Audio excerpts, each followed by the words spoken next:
buenos días, amables televidentes. Bienvenido Isidro, ¿cómo estás? No Buenos te había días. visto hoy.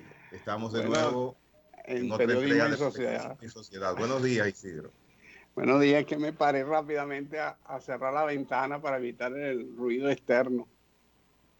¿Cómo Ya. están los señores televidentes, amigas y amigos, damas y caballeros? ¿Cómo está, don Esperamos que Gregory? estén bien, Isidro, porque nosotros siempre les traemos cosas nuevas, conversatorios agradables, interesantes, instructivos, dentro de una situación que estamos viviendo que ninguno de nosotros escapa a ella. Sí, Una pero situación. antes de entrar en eso, me gustaría recordar que un día como hoy nació Juan Miguel Román, un abogado y revolucionario dominicano. Participó combatió en la cordillera septentrional frente al comando Gregorio Luperón. Murió el 19 de mayo de 1965. Ese es el mismo que llaman Pupio Román, ¿verdad? Pupo Román, Pupo. Sí, Pupo Román. Fue un personaje de la historia dominicana. Así que un día como hoy nació, falleció o lo asesinaron o dicen también que pudo haberse suicidado en 1965. Hoy es la única efeméride que tenemos de las personas que han nacido un día como hoy, que es la que nosotros trabajamos. Bueno, pues de todas maneras, le damos felicitaciones a quien un día como hoy haya nacido. O sea que felicidades a todos los cumpleañeros del día de hoy. Así es, Periodismo y Sociedad. Nosotros no escatimamos recursos. Todas esas felicitaciones van para los cumpleañeros del día de hoy. La magistrada Miriam Germán, como habíamos mencionado en el programa, está recluida en el Hospital La Plaza de la Salud. Hubo un reporte del centro médico en la persona de Dashira Martínez, quien es la relacionista pública de Plaza de la Salud, y nos dice que ella, la doctora Germán, está estable dentro de su condición. Está padeciendo una neumonía y también una infección urinaria. Está recluida todavía, no hay fecha establecida para poder mencionar del alta, pero está estable, que es lo importante, la doctora Miriam Germán. Igual, la magistrada Rosana Reyes. Hemos visto que desde hace unos 5 o 6 días, en las redes sociales y en los medios de comunicación, se ha estado solicitando sangre para suministrarle a la magistrada Rosana Reyes. Ella va a ser sometida a una operación a causa de un fibroma uterino y todos estos días ha tenido los niveles de hemoglobina en niveles bajos. Por eso los médicos decidieron, en lugar de tratar esta situación con medicamentos, tratar de solventar esta falta de niveles óptimos de hemoglobina con sangre. Por eso las peticiones reiteradas que hemos visto de la sangre que ha necesitado la doctora Rosana Reyes y su hermana Melissa indicó, estoy leyendo ahora, que la magistrada se sentía con fatiga, cansancio y debilidad, por lo que decidieron llevarla al centro de salud, donde al realizarle la prueba de recuento de hemoglobina le encontraron estos niveles muy bajos. Entonces, ella agradece a todas las personas que han colaborado ante esta petición y hace el anuncio de que va a ser sometida a la operación que he mencionado del fibroma uterino. Espero que la salud también de la doctora Rosana Reyes sea restablecida en su organismo por Dios que todo lo puede. Sí. Dos damas que rinden un servicio muy importante a la sociedad dominicana, muy importante, muy importante. Igual que todo el que está enfermo en ese momento. Ellas no están en ningún momento con situaciones de COVID, pero tienen dolencias adicionales diferentes a esto, y es por lo cual están ingresadas ambas. Así que esperamos su recuperación de las dos damas. Así es. El mejor deseo para ellas y para todos los que estén en situación de salud precaria. La salud es un bien inestimable. Y cuando las personas están con una dolencia, realmente es complicada las cosas, se les complica la vida. Lo mejor para ellos. Cierto, así es. ¿Tú has visto el caso del senador de Montecristi, Isidro? Sí, yo lo vi, me parece que es una conducta propia del siglo pasado, cuando los líderes políticos, senadores, diputados, ministros, etcétera, se creían con patente de corso para hacer y deshacer. La conducta del segundo teniente fue ejemplar. El presidente de la República ordenó su ascenso a, no sé si al grado inmediato superior, me imagino a primer teniente, y me imagino que al cuerpo de funcionarios que estaba en ese momento allí deben darle algún tipo de gratificación, algún reconocimiento. Lo cierto es que ese modelo de conducta o de inconducta ha sido sancionado por la sociedad a través de los medios de comunicación. El Ministerio Público ha ordenado la apertura de una investigación y ese tipo de eventos deben servir como educación para los funcionarios públicos. Funcionario público es eso, un funcionario público, un servidor público. No es un servidor que se sirve del público. Son dos cosas distintas, ¿verdad? El funcionario es un servidor público y sobre todo un senador. Un senador que al parecer fue alcalde de Castañuela 2 o 3 periodos. Y Ajá. luego fue senador, tiene una carrera política en ascenso, larga, con una trayectoria de reconocimiento social, evidentemente. Pero es el problema siempre de cuando comienzan los gobiernos que sustituyen a viejos gobiernos. Muchos funcionarios, no digo que sea una política generalizada, muchos funcionarios se creen que gozan de privilegios especiales. Los anteriores porque se acostumbraron a gobernar y a mandar. Bolívar decía, no hay peor cosa que un gobernante que se acostumbra a gobernar. Decía unas cosas, no lo estoy parafraseando exactamente, pero decía, no hay peor cosa que un gobernante que se acostumbra a gobernar y un pueblo que se acostumbra a ser gobernado. Y entonces, aquí, los anteriores porque estaban acostumbrados después de, ¿cuántos? 16 años gobernando. Y los nuevos porque como toda la vista está puesta en el anterior gobierno, en los problemas que están saliendo a la luz pública, entonces yo puedo hacer y deshacer porque tengo una especie de patente de corso. Y nada de eso es verdad. Los anteriores, los nuevos y los que vengan deben ajustarse al derecho, que es lo fundamental.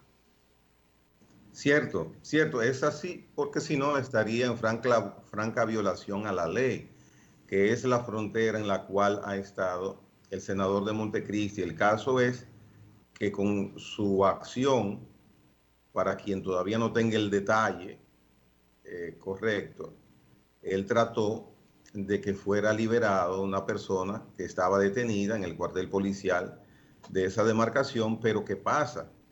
Este personaje, apellido Lozano, Solano, algo así, y Timbichi como apodo, tenía o tiene 3 órdenes pendientes de arresto, de detención. Por supuesto, no porque él le gusta celebrar el cumpleaños a los niños, sino porque ha infringido la ley. Entonces, con estas 3 detenciones, a pesar de ello, se acercó al cuartel y se malhumoró, se molestó, se enfadó el senador y quería comerse vivos a los cabos, a los rasos y al sargento de ahí. Entonces, él montó un teatro que estaba hablando con Chu Vázquez, que había hablado con Chu Vázquez. Chu Vázquez, como sabemos, es el ministro de Interior y Policía, jefe directo de todos los policías. Entonces, al decirle a ellos que ya él había hablado con Chu Vázquez, siendo senador del gobierno, y le pide los nombres a todos ellos, porque iban a ser sancionados con esa intención de recabar los nombres, él trató de llevarse el nombre, pero lo que tú decías, tuvieron una acción y una reacción inesperada para el señor senador, el sargento y los demás miembros del cuartel, y no le permitieron llevarse al reo, al detenido. Hay algo que es lo que a mí más me desagrada, y es la mentira que él a todos ellos les dijo, que había hablado con el ministro de Interior y Policía. El ministro de Interior y Policía ayer desmintió categóricamente. Dijo, yo no he hablado con el senador. Entonces, si él no habló con el senador es un mentiroso. Y si es un mentiroso, es una persona irrespetuosa. Y si es un irrespetuoso, debe ser sancionado. Hasta ahora el senador no hay, salvo la investigación del Ministerio Público que tú mencionas, no hay ningún tipo de indicio directo de que el partido al cual él pertenece, el PRM, vaya a sancionarle. Hay un clamor en los opinantes de República Dominicana y una petición de que eso no se quede así. Porque un senador tiene que dar un ejemplo de cordura, de buen comportamiento y de decencia ante los demás. Pero él, abrogándose ese carácter que tú mencionabas, de cacique, de dueño del feudo, minimizó a estas personas, a estos servidores públicos, a estos policías que viven arriesgando su vida por cheles. Y eso es humillante.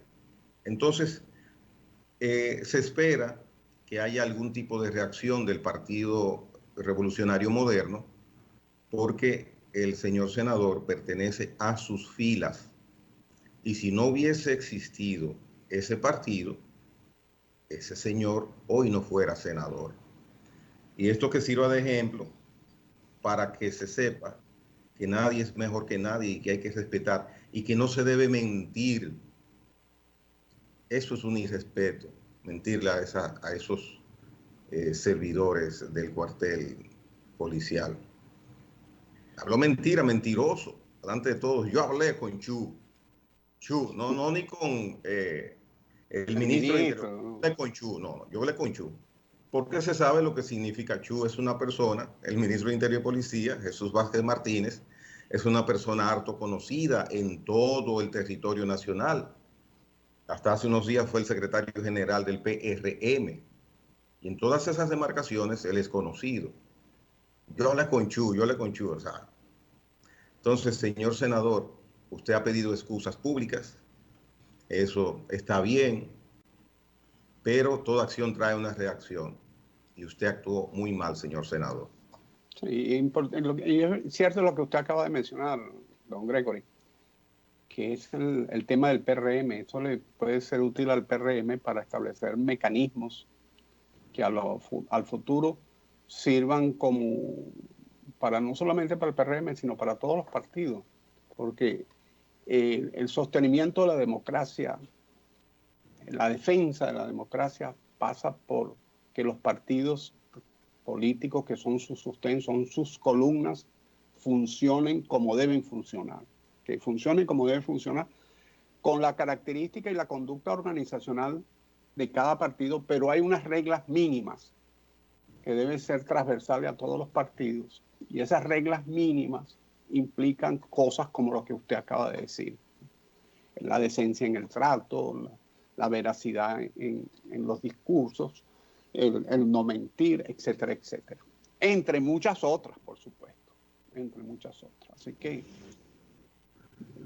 ojalá que esto sirva para motorizar procesos de reingeniería a lo interno de las organizaciones partidarias. Y que cada quien se mida y que cada quien sepa que hay un límite. No estamos en la selva, no estamos en la selva, ya no estamos en la selva. Isaías Abreu, que es nuestro reportero desde la zona fronteriza cada semana, hoy ha tenido inconvenientes con la transmisión. Ojalá que Isaías pueda resolver esa situación y tengamos a través de él las informaciones tan interesantes que siempre pues brinda a los televidentes de Periodismo y Sociedad sobre todo lo que sucede en la frontera, específicamente el mercado binacional, el trasiego de los haitianos aquí a la República Dominicana, el paso de la mercancía nuestra hacia la vecina nación. O sea, todo eso es importante información que usualmente Isaías nos brinda cada semana. Ojalá y pueda resolver su situación de transmisión. Usted que menciona de eso ahora, un ministro, no recuerdo de qué área de Haití, el vecino país, dice que la economía haitiana está lacerada por el contrabando de mercancía de República Dominicana hacia Haití. Qué fácil es echarle la culpa a los demás. Qué fácil es decir, no, es aquel el culpable y no revisarse. Pero esa queja de él es hacia nosotros.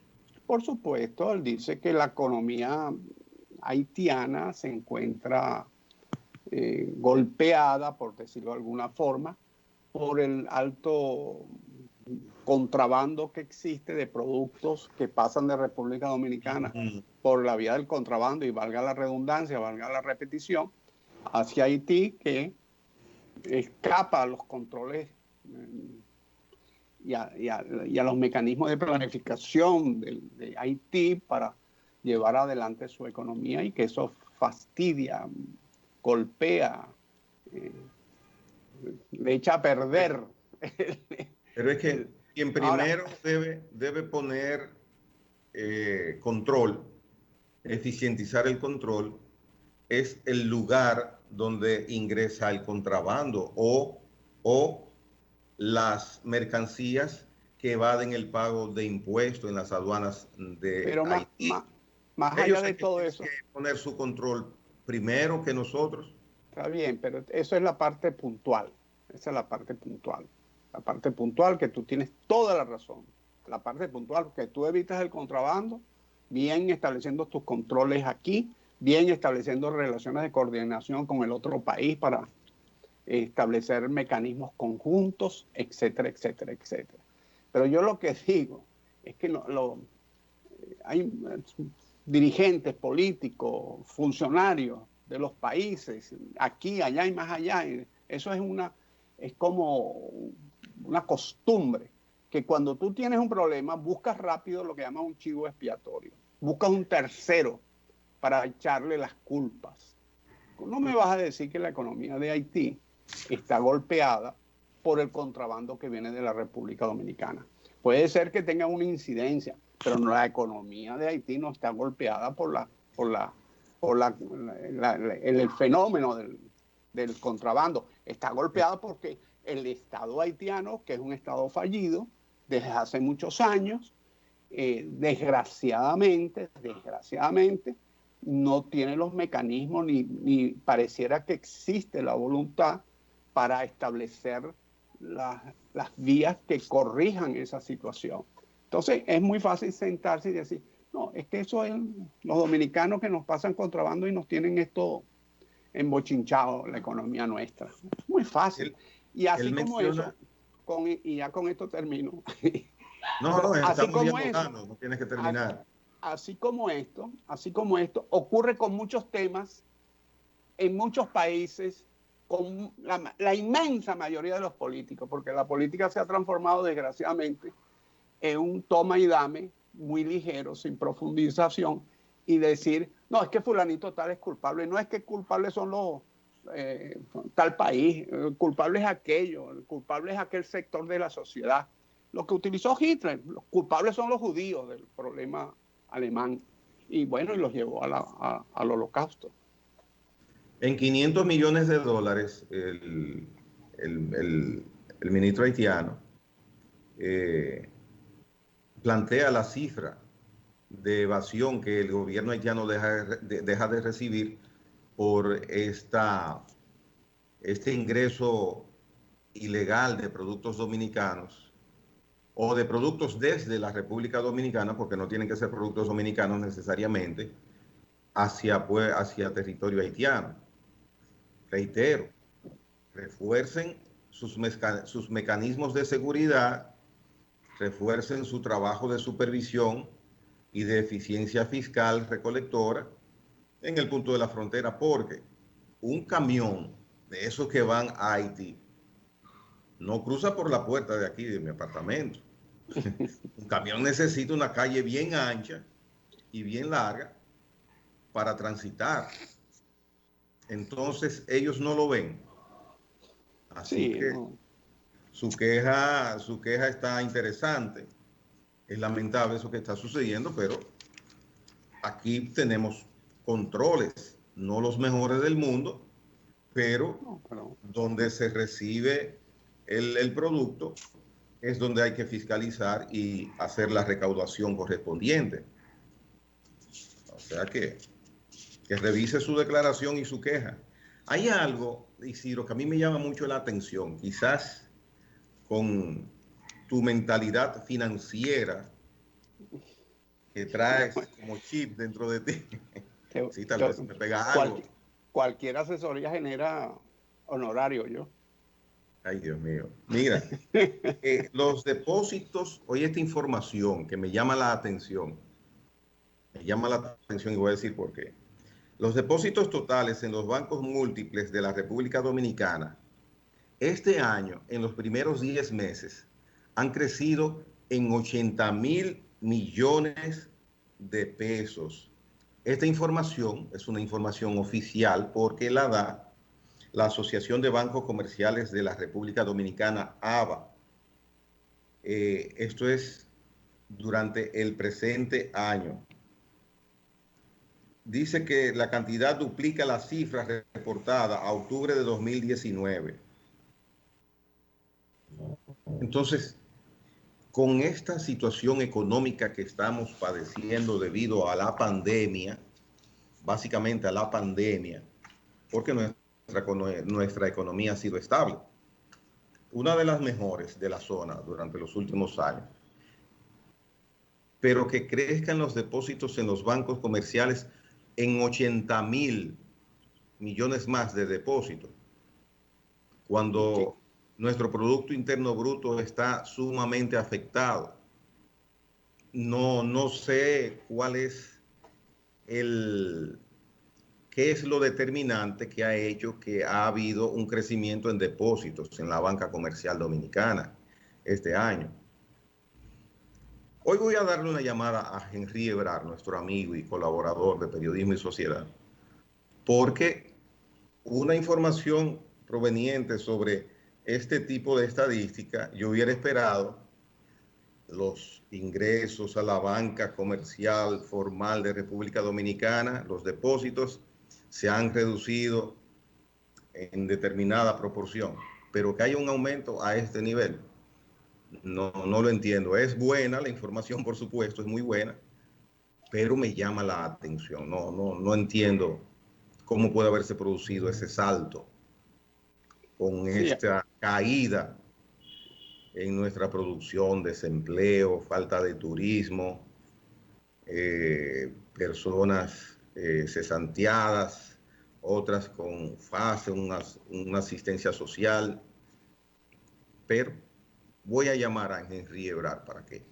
Yo sí he visto unas noticias que dicen que con este tema de la pandemia la gente ha reducido sus presupuestos, los ha reducido, pues los ha administrado mejor o ha gastado exactamente lo necesario. Por supuesto, los empleados que siguen manteniendo su nivel de ingreso, una persona que gane 100 pesos, por decirlo en un número redondo, y recibía en total como 70 pesos, y gastaba 50, como tenía su empleo, gastaba los 65 o los 70 y hasta se endeudaba. Quizás en este momento se ha restringido y guarda 10, guarda 15.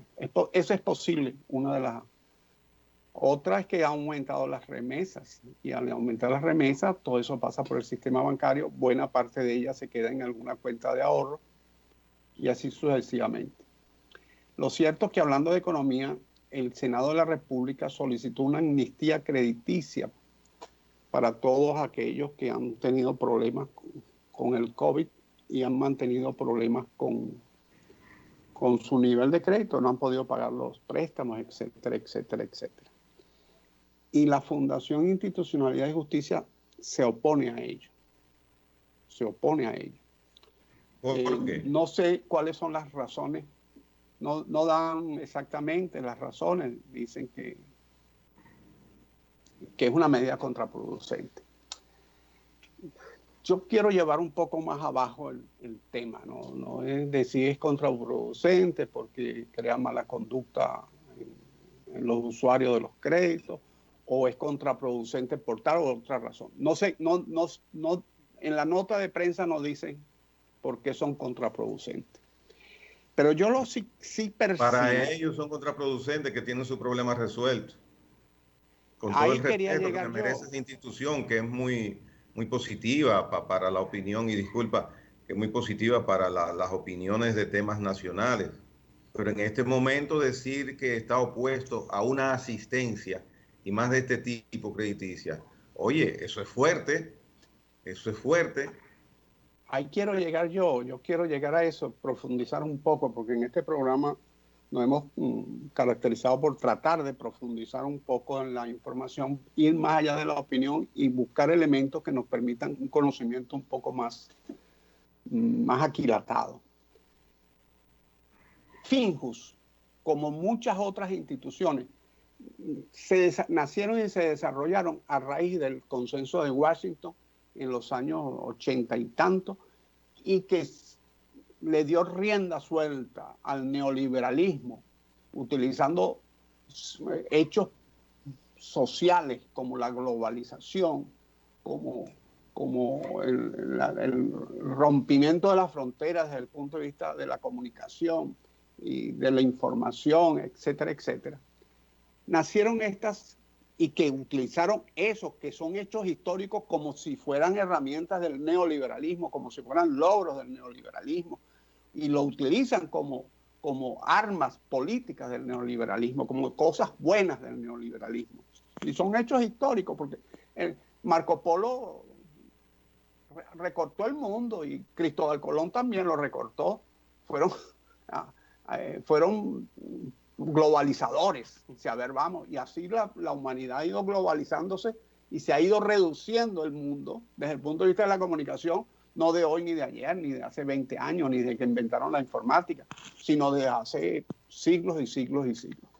Pero entonces se han creado estas instituciones dentro del ámbito de la institucionalidad, dentro del ámbito de la defensa de los valores supremos de la Constitución, etcétera, etcétera, etcétera, para, de una u otra forma, adoctrinar a la sociedad o imponer en la sociedad esos principios neoliberales.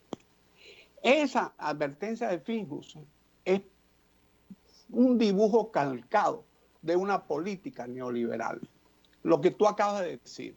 En un momento en que la sociedad necesita un auxilio, un hombro, la gente que tiene su crédito, que le está cobrando el banco, que le suena 60 veces al día una grabadora en el teléfono de su casa diciendo el banco tal recuerda que usted debe y tal, y lo torturan y lo machacan con esas grabadoras.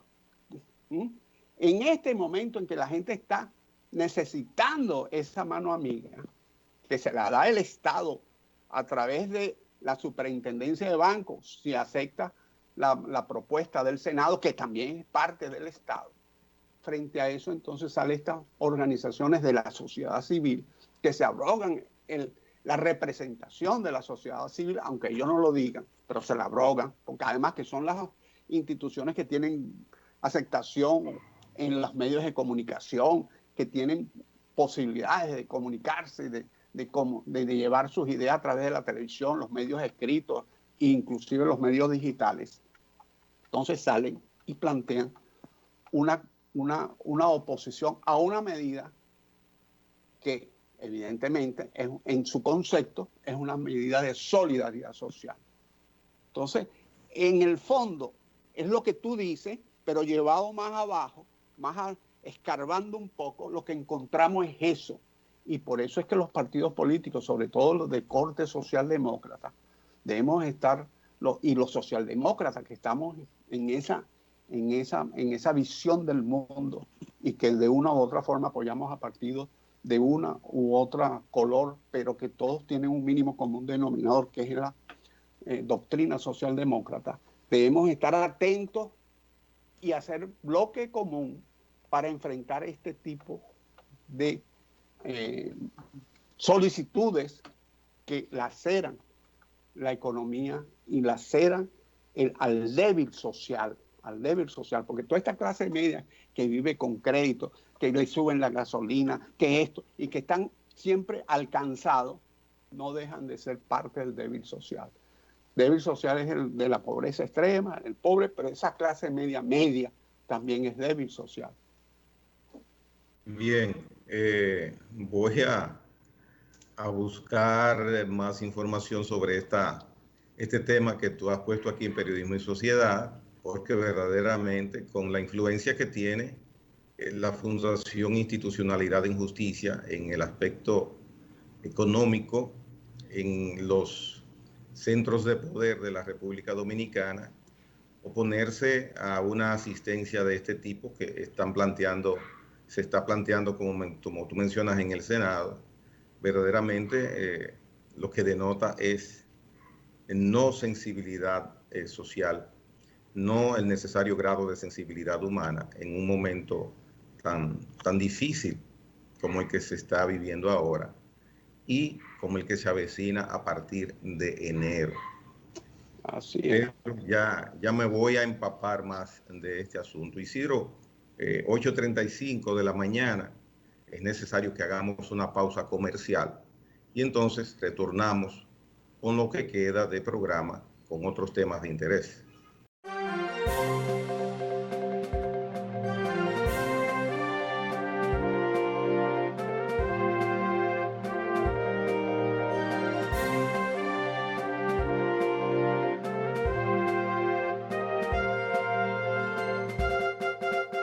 Bien, estamos en el aire nueva vez, en Periodismo y Sociedad, a mitad de la semana. Hoy son los 100 días, los primeros 100 días del gobierno constitucional correspondiente al periodo 2020-2024, encabezado por el licenciado Luis Abinader, representando al Partido Revolucionario Moderno. Le acompaña en el Poder Ejecutivo Raquel Peña, empresaria de Santiago, vicepresidenta de la República.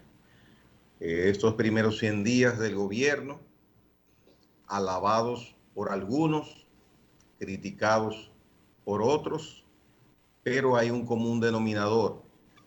Debemos tener un criterio de unidad, de interés en el desarrollo del país, porque estamos en medio de una situación difícil producto de la pandemia mundial producida por el COVID-19, que gracias a Dios y al trabajo de héroes diarios en República Dominicana en estos momentos tenemos la situación en un nivel que podemos decir aceptable y que esperamos que continúe la tendencia de reducirse la incidencia de las personas afectadas por el COVID-19. Ha tenido un pico, ¿no? Perdón. Ha tenido un pico. En varias ocasiones. Apelo a que la sensatez, el amor al país, produzca y permita que la administración del Estado pueda hacerse bajo las condiciones menos incómodas posibles, sobre todo para el equipo gobernante. Queda mucho tiempo todavía para elecciones y se necesita de la comunidad, del trabajo conjunto, de cada uno de nosotros poner de nuestra parte para que podamos salir con buen pie de esta situación. Y es un trabajo no solamente de las autoridades gubernamentales, como dije, cada uno de nosotros. ¿Y cómo cada uno de nosotros? ¿Qué hago yo que pueda ayudar a resolver esta situación? Mantener la prudencia en su accionar diario. Cuando usted sale a la calle, manténgase a distancia lo más posible de otras personas. Usa adecuadamente su mascarilla. Si puede ponerse una visera enfrente de la mascarilla, mejor. No se toque con las manos la cara. Mantenga la distancia con familiares que usted ama. Usted va donde su madre, mantenga distancia con su madre. No la abrace si ella no vive con usted. Yo tengo meses que no le doy un abrazo a mi mamá. Meses. Y ahora voy una vez a la semana. Algunas veces duro hasta más de una vez a la semana. Y me quedo con todo el deseo de darle un beso. O sea, le besó la mano, pero siempre la saludaba con besos. Entonces, en eso podemos cada uno de nosotros colaborar. Si cada uno de nosotros tiene un comportamiento adecuado, la situación sanitaria se complementa bajando, se controla. Entonces, es un asunto de todos. Y el gobierno, por supuesto, tiene que hacer su parte. Hay una parte que quizás no podamos ver completada y es el apoyo de los distintos sectores, porque vivimos en un ambiente muy político, muy politizado. Y ya hay candidatos hasta presidenciales que están empezando a hacer campaña para formar sus equipos para 2024. Pero de todos modos vivimos en un momento difícil en el país y ojalá que salgamos a camino. Mire, con eso de los 100 días que usted dice, ayer hubo una declaración de un señor llamado Miguel Coronado. Miguel Coronado es el representante del Banco Interamericano de Desarrollo en la República Dominicana y dijo una cosa que es realmente problemática, triste más bien, más que problemática. Dice que los préstamos que solicitan o se planifican para el país tardan 1 año y medio, 2 años y más para que sean aprobados y ejecutados. Han existido un programa, por ejemplo, para la infancia en la República Dominicana de $200 millones, que pasó el tiempo y perimió sin poderse aprobar. ¿Y dónde no se aprueba? Bueno, no se aprueba o dilata mucho el tiempo tanto en el Banco Interamericano de Desarrollo como en el Congreso de la República. Luego, él vino, hizo una especie de resumen muy interesante de proyectos en la República Dominicana. Hay el proyecto, y entre las cosas que anunció, hay algunas, como el proceso de avanzar en el proceso de informática en la administración pública, de agilizar los procesos por la vía de la internet y por la vía de las computadoras, que realmente se ha avanzado mucho. Ojo, si hay alguna de las cosas que han hecho el gobierno anterior, fue avanzar en ese sentido. La República Digital, critiquen lo que critiquen, tuvo un avance. ¿Pudo haber avanzado más? Es posible. ¿Qué es lo que dice el señor que pudo haber avanzado más? Pero entre los datos que él da, él dice que el 1% de la nómina pública es personal de carrera. El resto, el 99% son de libre remoción. Pero hay otro tema que es con el puerto de Manzanillo. Mientras que existían unos proyectos muy costosos para invertir en el puerto de Manzanillo, el Banco Interamericano de Desarrollo hizo un proyecto de 45 millones de dólares, según lo califica Coronado, amigable con respecto a la naturaleza, y lo colocó a la disposición del gobierno, y el gobierno no tomó decisión alguna.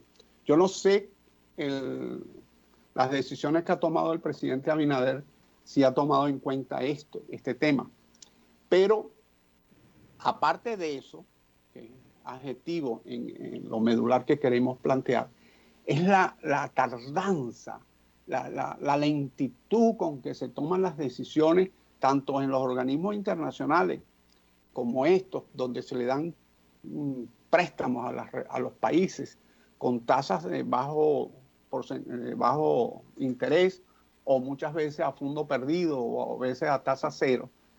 Lo que tardan, lo que él mismo dice, muchas veces tardan tanto, ellos tienen un término, un tiempo para aprobar un proyecto, y ellos mismos no terminan el proyecto y finaliza el tiempo para aprobarlo, y tienen que comenzar de nuevo. Se nos vencen los préstamos. Se vencen sin salir del Banco Interamericano de Desarrollo, no llegan a hacer préstamos, y otras veces se vencen en el Congreso de la República, que también pasan meses allí discutiendo los partidos, los diputados, los senadores, forcejeando sus intereses, etcétera, y pasa el tiempo y no se da. Él dio una lista como de 6 o 7, 8 proyectos que han padecido ese karma en la... Pero búscate esa lista y estoy seguro que verás que esa lista no tiene muchos dolientes.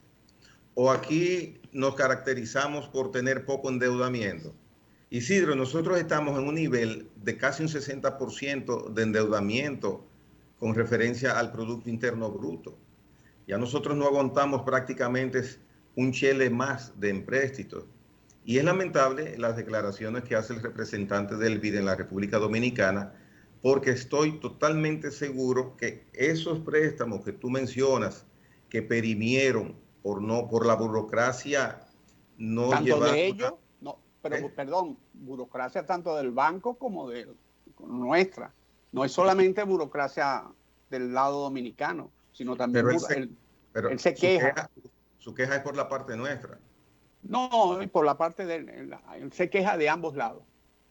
Pero bueno, pues en lo que corresponde a nosotros, tú puedes estar seguro que esos préstamos perimidos, que nosotros no hicimos la gestión adecuada a la velocidad necesaria, tiene un color que no es del agrado de donde hay mucho movimiento, donde hay muchos intereses.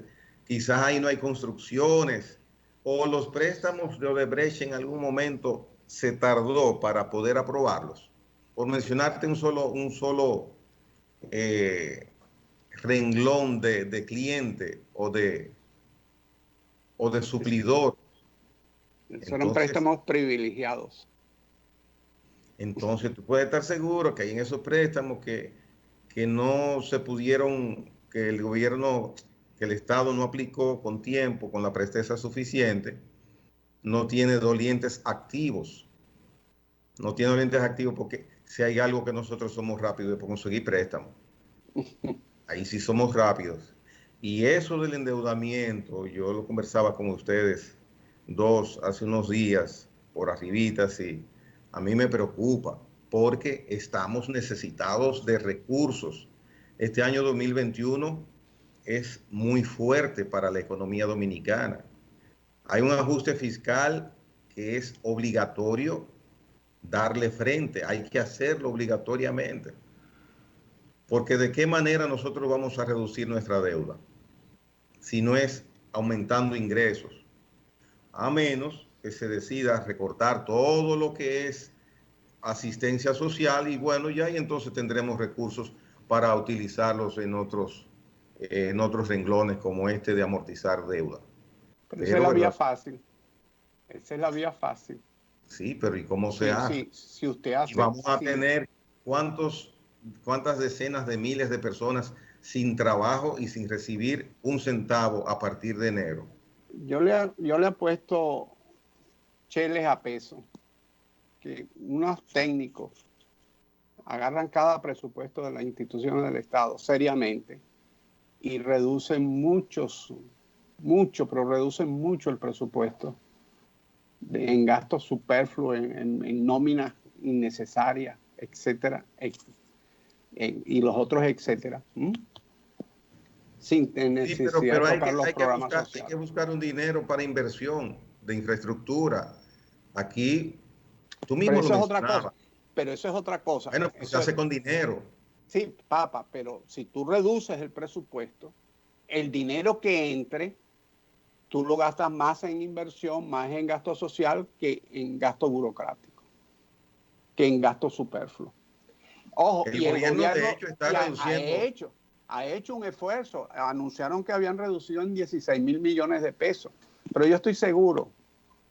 Y yo que a veces me coloco aquí en la computadora y me meto en las páginas web. Porque una de las cosas importantes e interesantes de la República Digital es que establece que en cada institución tiene que tener en su página web una sección de transparencia. Y tú métete en esas secciones de transparencia de cualquier institución que agarres así y tú ves datos que te llaman la atención. Puede ser que esté muy justificado, ojo, yo no digo que, pero te saltan a la vista y son datos actuales. Bueno, el gobierno está recortando gastos innecesarios. Pero eso es no, ha hecho un esfuerzo. Ha hecho un esfuerzo y plausible.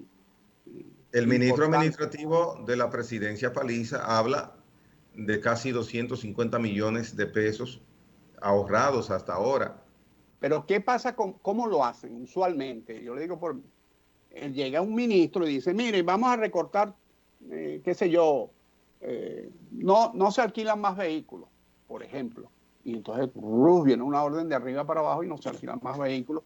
Y todas las partidas aquellas que tenían unos pesos para alquilar vehículos se eliminan. Entonces tú estás reduciendo, pero llega un momento que entonces el Ministerio de Agricultura te dice, bueno, pero es que yo tengo una flota de 50 vehículos y necesito movilizar 100 ingenieros a los sectores.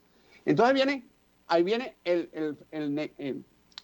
la realidad y entonces, bueno, sí, entonces empieza la excepción aquí, la excepción comprobada. Excepción necesaria. Y justificada. Claro. Justificada. O sea, yo no estoy diciendo que no esté comprobada ni justificada. Entonces, pero yo lo que digo es que usualmente la administración pública, los recortes lo hacen así. No tenga más tal cosa y le dan un... Pues eso es momentáneo. Exacto. Y entonces, pero no agarran presupuesto por presupuesto. Aquí hay 300 instituciones o más. Y agarrar 300 presupuestos y revisar uno por uno. Y yo te aseguro que más allá de los cortes esos de un machetazo y quitar yo no sé cuánto dinero, se obtendrían mucho, pero muchísimo más. Hay que ver los personal contratados, la cantidad de gente que han contratado nueva. Hay que ver muchas cosas, hay que ver. Porque al igual que dijimos con el senador Andy, que como mucha gente, muchos funcionarios. Pero no podemos caer en austeridad tampoco. A mí me gustaría los casos de Venezuela porque así no, creo que no toco callos aquí.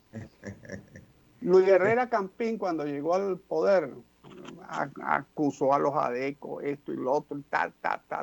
Y los funcionarios públicos de su gobierno, de Luis Herrera Campín, Social Cristiano Copey, hicieron peores desmanes porque en ese momento la gente estaba viendo, era el gobierno anterior y no veían mucho el gobierno actual.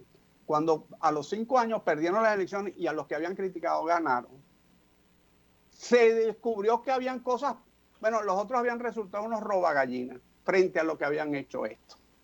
Para que tú veas. Entonces, esos ejemplos que son de otros países, no es que lo vamos a extrapolar para la República Dominicana, pero deben servir, aunque dicen que nadie aprende en cabeza ajena, pero debemos tenerlos presentes. Lo que sí debemos tener presente es que como ciudadanos debemos y necesitamos un manejo decente de los recursos públicos. A partir de ahí, con confianza en el gobierno, ya los gastos en que hay que incurrir, pues es responsabilidad del gobierno hacerlos. Pero verdaderamente... Yo creo que este gobierno está haciendo un esfuerzo y lo está, el alto gobierno, el Abinader, Paliza, el otro y el otro, están haciendo un esfuerzo. Lo importante es que ese esfuerzo permee hacia toda la administración pública. Eso es lo importante. Bien. Finalizamos. Decirles, ya para despedir, el presidente no va a hablar en el día de hoy. Inicialmente él había dicho que tendría una participación a todo el país. Ayer la directora de comunicaciones, Milagro Germán, indicó que no habría alocución con motivo de los 100 días, los primeros 100 días del gobierno. Nosotros sí hablamos hoy, en nuestros primeros 100 días después que el gobierno asumió, en Periodismo y Sociedad. Isidro, será hasta mañana si Dios quiere. Muchas felicidades a todos. Pórtense bien, que de los buenos quedamos pocos. 2 o 3, como dice el dicho. No, unos cuantos más. 5. Nos vemos. Muchas felicidades.